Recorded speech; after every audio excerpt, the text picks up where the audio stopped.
स्वामी विवेकानंद को जड़े पचारे कि स्वामीजी कहा क्षीर सर्वोत्तम। तो स्वामीजी उत्तर देले महिषी क्षीर। ताले गाय की कहीं माँ कहीकि पूजा कर। स्वामीजी कहले आम गाई क्षीर दिए गाय अमृत दिए। भारत में दिन को 14 कोटी लिटर क्षीर आम उत्पादन करूँ व्यवहार करुँ 64 कोटी लिटर क्षीर। एक्सट्रा 50 कोटी लिटर क्षीर कौटू आसू बाहर A1 मिल्क रु मिल्क पाउडर तैयारी होची से सब इंपोर्ट होची।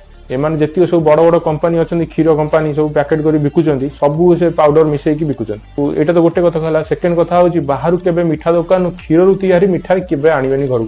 रसगोला हो कि रसमलाई हो छेनापोड़ हो क्षीर रु तैयारी किछि मिठा आनिबे नाही। जदि आनिबे लडू आनिबे कि जो क्षीर तैयारी होन तो कारण पीया तो क्षीर मिलून। एमाने क्षीर आणुचंती से मिठा तमे 15 दिन पकई रखियो सेंद रहियो सी कौटू आसी से सब यही सब मिशुची सब केमिकाल सब तैयारी कर। न्यूज आसला 700 किलो 800 किलो 1000 किलो सब नकली